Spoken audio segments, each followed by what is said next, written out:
અમરેલીની વિદ્યાસભા વિવાદમાં આવી છે, જેમાં વિદ્યાસભાના નિયામક ગિરીશ ભીમાણી દ્વારા જે હરકત કરવામાં આવી છે તેના લઈને લોકોમાં રોષ જોવા મળી રહ્યો છે। આ ઘટના મામલે થોડા દિવસ પહેલા NSY ત્યારબાદ AVP દ્વારા વિરોધ પ્રદર્શન ગિરીશ ભીમાણી સામે નોંધાવવામાં આવ્યું હતું, જેમાં એક વિદ્યાર્થિનીની આ ગિરીશ ભીમાણીએ પ્રવાસ દરમિયાન છેડતી કરી હોય તે પ્રકારના આક્ષેપો તેની સામે આવ્યા હતા।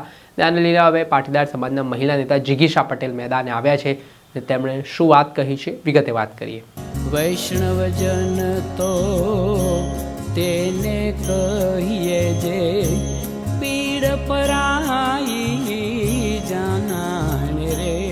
નમસ્કાર દર્શક મિત્રો, નવજીવન ન્યૂઝમાં આપનું સ્વાગત છે।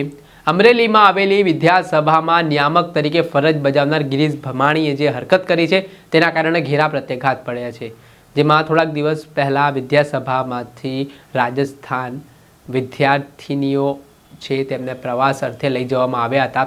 આ દરમિયાન આજે વિદ્યાસભાના નિયામક છે ગિરીશ ભીમાણી, તેના દ્વારા વિદ્યાર્થિનીઓ સાથે અડપલા કરવામાં આવ્યા હોય તે પ્રકારની ફરિયાદ સામે આવી હતી અને આ ઘટનાના સંદર્ભમાં ફરિયાદ વિદ્યાસભાના ટ્રસ્ટીઓને મળતા તેમણે તાત્કાલિક અસરથી ગિરીશ ભીમાણીને સસ્પેન્ડ કર્યા હતા, પરંતુ આ મામલે કોઈ ફરિયાદ છે તે નોંધવામાં નહોતી આવી હતી અને આને લઈને પાટીદાર સમાજના મહિલા નેતા જિગીશા પટેલ મેદાને આવ્યા હતા અને તેમણે જે વિદ્યાર્થિનીઓ સાથે ઘટના બની છે તે ઘટનાને વખોડી હતી અને આમાં કૃત્ય કરનાર કુલપતિને જેલ ભેગો કરવામાં આવે તે પ્રકારની માંગ પણ ઉઠી હતી અને તેના સંદર્ભમાં જિગીશા પટેલ રોષે ભરાયા હતા અને આ ગિરીશ ભીમાણી જેવા લોકો છે તેમની સામે કાર્યવાહી થવી જોઈએ તેવી માંગ પણ ઉઠી હતી અને અગાઉ પણ આક્ષેપ ગિરીશ ભીમાણી પણ લાગ્યા છે કે તેણે આવી રીતે જે ફેકલ્ટીઝ હતા તેમની સાથે હરકતો કરી છે। પહેલાં તો આ મામલે શું કહી રહ્યા છે જિગીશા પટેલ, તેમને સાંભળો।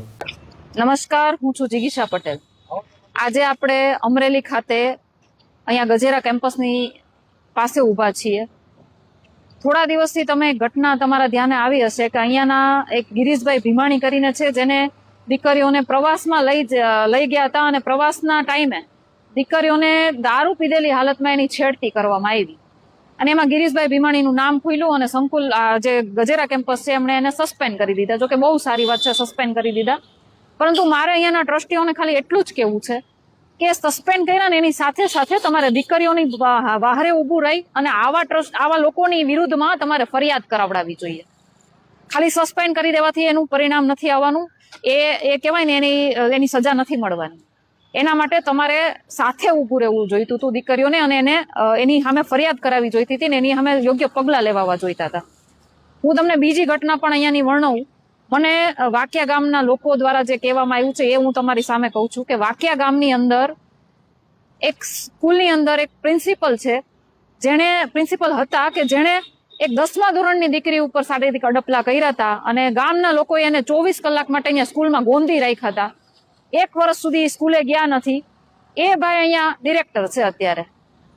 એની જવાબદારી કોણ લેશે? કાલ સવારે ઉઠીને બીજી કોઈ આવી ઘટના બનશે, એની જવાબદારી કોની?